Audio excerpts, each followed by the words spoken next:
में रहते हैं। आपके इर्द गिर्द अद्भुत वस्तुओं को देखें।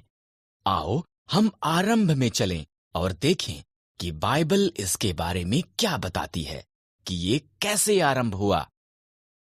आरंभ में परमेश्वर ने आकाश और पृथ्वी को बनाया। परमेश्वर ने अंधेरे को एक तरफ किया और कहा, उजियाला हो। उसने उजियाले को दिन कहा और उसने अंधेरे को रात कहा। पहला दिन हो गया। तब परमेश्वर ने ऊपर के पानी को नीचे के पानी से अलग करने के लिए एक अंतर बनाया। उसने उस अंतर को आकाश कहा। दूसरा दिन हो गया। परमेश्वर ने पानी को एक स्थान पर इकट्ठा किया और सूखी भूमि दिखाई दी। उसने सूखी भूमि को पृथ्वी कहा और इकट्ठे हुए पानी को समंदर कहा।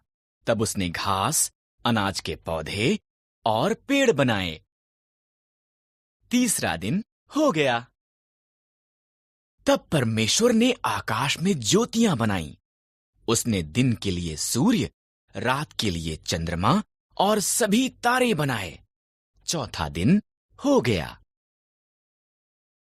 परमेश्वर ने पानी में तैरने के लिए मछलियां और आकाश में उड़ने के लिए पंछी बनाए। फलों फूलों उसने उनसे कहा, संसार को संगीत और पानी में छपछपाने की आवाजों से भर दो। पांचवां दिन हो गया। इसके बाद परमेश्वर ने जानवर बनाए।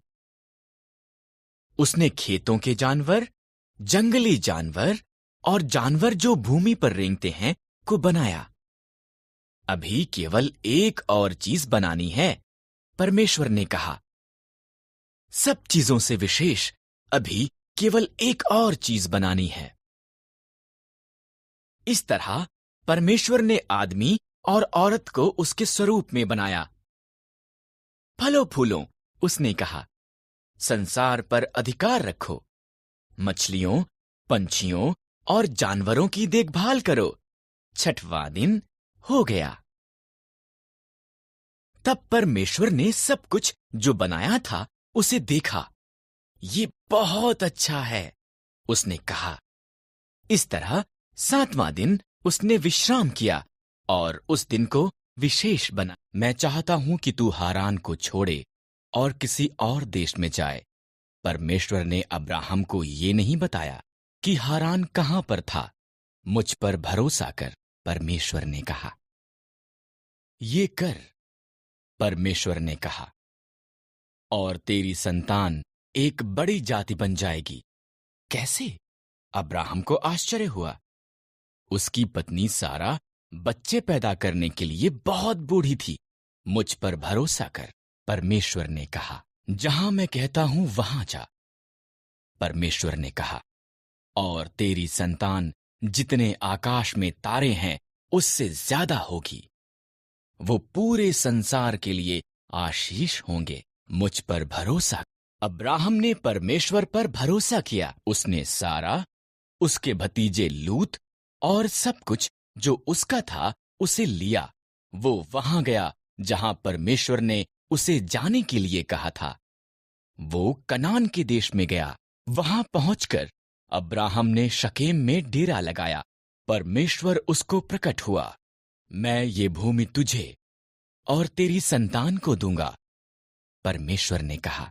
अब्राहम ने परमेश्वर के लिए वहां एक वेदी बनाई।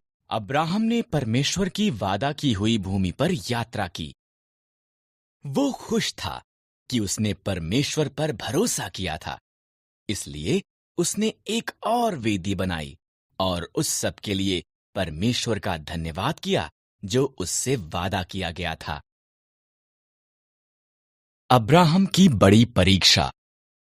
परमेश्वर ने अब्राहम से एक पुत्र का और पुत्र से बहुत सी संतान का वादा किया जो सारे संसार के लिए आशीष होंगे। पर अब्राहम और उसकी पत्नी सारा बच्चे पैदा करने के लिए बहुत बूढ़े थे। 20 साल बीत गए। अभी भी अब्राहम ने परमेश्वर के वादे पर भरोसा किया। जब वो 100 साल का था और सारा 90 साल की थी, परमेश्वर ने उन्हें अपना वादा याद कराया। सारा एक बालक को जन्म देगी। जब उनका पुत्र पैदा हुआ, सारा इतनी प्रसन्न हुई कि वो प्रफुल्लित हुई। परमेश्वर ने मुझे प्रफुल्लित किया है, उसने कहा। इसलिए उन्होंने उसका नाम इसहाक रखा, जिसका अर्थ है वो हंसता है। जब इसहाक एक छोटा लड़का था, परमेश्वर ने अब्राहम को उसके पुत्र को मोरिय्याह पर्वत पर ले जाकर उसकी बलि देने को कहा। परमेश्वर इस तरह अब्राहम की परीक्षा ले रहा था। इसहाक लकड़ी उठाकर चला और अब्राहम ने छुरी और मशाल ली। इकट्ठे वो पहाड़ पर चढ़ गए। बलिदान के लिए मेमना कहां पर है? इसहाक ने पूछा। परमेश्वर इसका प्रबंध करेगा, अब्राहम ने जवाब दिया। अब्राहम ने वेदी पर लकड़ियां रखीं, इसहाक को बांधा और उसको लकड़ियों पर रख दिया। जैसे ही उसने इसहाक को मारने के लिए छुरी उठाई, एक स्वर्गदूत ने उसको नाम लेकर आवाज लगाई, अब्राहम। लड़के को मत मार। स्वर्गदूत ने कहा, परमेश्वर जानता है कि तू उसके वादे पर भरोसा करता है। उधर झाड़ियों में देख, एक मेंढा अपने सींगों से झाड़ियों में फंसा हुआ है। इसके बदले उसे बलिदान कर। इस तरह अब्राहम ने उसके पुत्र की बजाय मेढ़े को बलिदान किया। उसने उस स्थान को यहोवा यिरे, परमेश्वर प्रबंध करेगा, रखा, क्योंकि परमेश्वर ने बलिदान का प्रबंध किया था। ठीक जैसा कि परमेश्वर ने कहा था, उसका वादा सच्चा हुआ। स्वप्न देखने वाला। याकूब के 12 पुत्र थे, पर वो अपने पुत्र यूसुफ को सबसे ज्यादा प्रेम करता था। उसने यूसुफ को एक विशेष चमकीले रंग का अंगरखा दिया। यूसुफ के भाई उससे ईर्ष्या करते थे, उन्होंने उससे नफरत की। यूसुफ ने विशेष स्वप्न भी देखे। मेरे स्वप्न में हम खेत में पूले बांध रहे थे, उसने कहा, और तुम्हारे पूलों ने मेरे पूले को दंडवत किया। यूसुफ के भाइयों ने उससे और भी ज्यादा नफरत की। यूसुफ ने एक और स्वप्न देखा। सूर्य, चंद्रमा और 11 तारे मुझे दंडवत कर रहे थे। उसके पिता और उसके भाई कुड़कुड़ाए, क्या तू ये कह रहा है कि तू हम पर राज्य करेगा? एक दिन यूसुफ के भाई खेतों में उनके भेड़ों की निगरानी कर रहे थे। उन्होंने उसे उनकी तरफ आते हुए देखा। उन्होंने उसे मार देने और उसके स्वप्नों का अंत करने की योजना बनाई। हमारे भाई को मार देना गलत होगा, रूबेन ने कहा। आओ हम उसे खाली गड्ढे में डाल देते हैं। इसलिए उन्होंने यूसुफ का विशेष अंगरखा फाड़ दिया और उसे गड्ढे में फेंक दिया। इश्माइली व्यापारी मिस्र की तरफ उनके मार्ग से गुजरे। आओ हम यूसुफ को इश्माइलियों के गुलाम के रूप में बेच देते हैं, यहूदा ने सुझाव दिया। इसलिए भाइयों ने यूसुफ को चांदी के 20 सिक्कों के लिए बेच दिया। भाइयों ने यूसुफ के अंगरखे को बकरे के लहू में डुबोया और इसे याकूब को दिखाया। मेरा पुत्र मर गया है, वो रोया। इसी दौरान यूसुफ को मिस्र में ले जाया गया, लेकिन परमेश्वर यूसुफ के साथ था। मिस्र में इश्माइलियों ने यूसुफ को पोतीपर के पास बेच दिया, जो फिरौन का हाकिम था। परमेश्वर ने यूसुफ को आशीष दी और उसे सफल बनाया। पोतीपर ने यूसुफ को अपने पूरे घराने का अधिकारी बना दिया। न पूरा होता है। यूसुफ ने पोतीपर की अच्छी सेवा की। पोतीपर की पत्नी ने चाहा कि यूसुफ परमेश्वर के विरुद्ध पाप करे। यूसुफ ने इनकार कर दिया, इसलिए उसने उसके बारे में झूठ बोला। पोतीपर ने अपनी पत्नी पर विश्वास किया और यूसुफ को जेल में डाल दिया गया। जेल में यूसुफ फिरौन के 2 हाकिमों से मिला। इन दोनों ने स्वप्न देखे और परमेश्वर ने यूसुफ को उनके अर्थ दिखाए। यूसुफ की व्याख्या सच्ची हुई। पिलाने हार को आजादी मिली, पर पकाने हार को फांसी दी गई। साल बाद फिरौन ने व्याकुल कर देने वाले 2 स्वप्न देखे।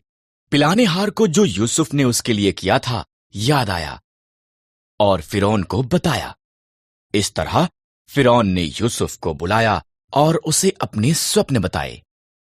परमेश्वर ने यूसुफ को फिरौन के स्वप्नों का अर्थ दिखाया।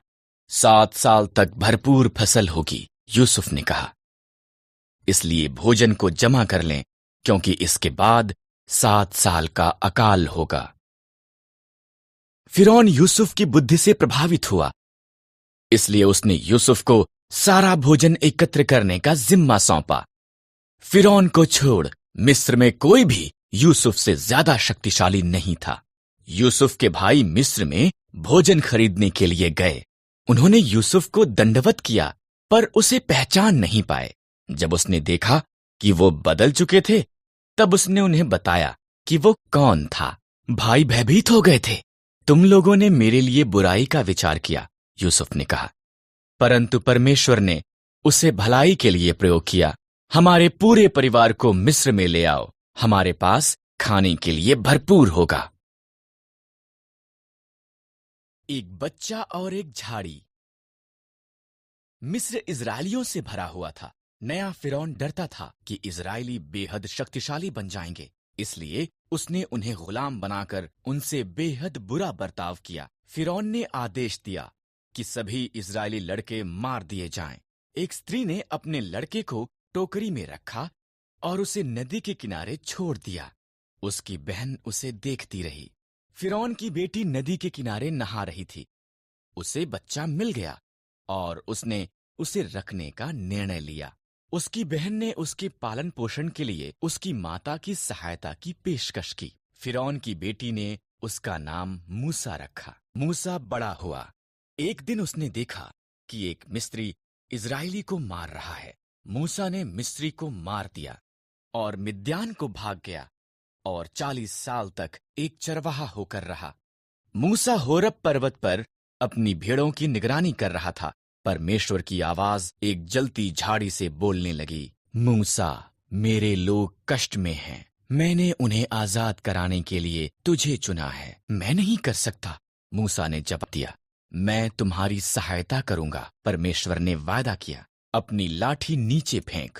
मूसा ने किया। वो लाठी एक सांप में बदल गई। जब उसने इसे उठाया, वो पुनः एक लाठी बन गई। अपना हाथ ढांप ले, परमेश्वर ने कहा। मूसा ने ऐसा ही किया। उसने देखा ये रोग से भर गया था। जब उसने दोबारा किया, वो चंगा हो गया था। ये जाकर फिरौन को दिखा। परमेश्वर ने कहा, मैं एक अच्छा वक्ता नहीं हूं। मूसा ने कहा, मैं तुझे शब्द दूंगा। परमेश्वर ने कहा, तुम्हारा भाई हारून सहायता कर सकता है। इस तरह मूसा इजरायलियों को आजाद करने के लिए फिरौन को बताने के लिए गया। लोगों को जाने दो। मूसा और हारून ने फिरौन से कहा, इजरायलियों का परमेश्वर कहता है कि तुम उसके लोगों को जाने दो, नहीं तो बुरी बातें तुम्हारे साथ होंगी। पर फिरौन ने उनकी नहीं सुनी। इसलिए परमेश्वर ने मिस्र में पानी को लहू में बदल दिया। कोई भी इसे पी न सका। तब उसने मिस्रियों के घरों को मेंढकों से भर दिया। हर तरफ मेंढक थे। फिर भी फिरौन ने उनकी नहीं सुनी। इसलिए परमेश्वर ने मिस्र के आकाश को कुटकियों से भर दिया। वो वहां धूल के समान भर गई। फिर उसने मिस्र के देश को डांसों से भर दिया। फिर भी फिरौन ने उनकी नहीं सुनी। इसलिए परमेश्वर ने मिस्र के जानवरों को मार दिया। घोड़े, गधे, ऊंट, भेड़ें और बकरियां सब मर गए। फिर उसने मिस्री लोगों को फोड़े से पीड़ित किया। फिर भी फिरौन ने उनकी नहीं सुनी। परमेश्वर ने मिस्र की फसल का नाश करने के लिए ओलों की वर्षा भेजी। उनकी जौ और सन्न की फसल नष्ट हो गई। तब उसने बचे हुए फल को खाने के लिए टिड्डियां भेजीं। फिर भी फिरौन ने उनकी नहीं सुनी। इसलिए परमेश्वर ने देश में अंधकार भेजा। फिर भी फिरौन ने उनकी नहीं सुनी। परमेश्वर ने कहा, मैं मिस्र में प्रत्येक पहिलौठों को मार दूंगा और सभी पशुओं के पहिलौठों को भी। मेरे लोग एक मेमने को मारें, उसे खाएं और उसके लहू को उनके द्वार की चौखट पर लगाएं। मैं लहू को देखूंगा और उनके घरों को छोड़ दूंगा। उनके बच्चे नहीं मरेंगे। तुम इसे फसह कहोगे और सदा उसे याद रखोगे। इस्राएलियों ने परमेश्वर की आज्ञा मानी, पर मिस्रियों के पहिलौठे मर गए, यहाँ तक कि फिरौन का पुत्र भी। अंत में फिरौन ने सुनी और उसने इस्राएलियों को जाने दिया।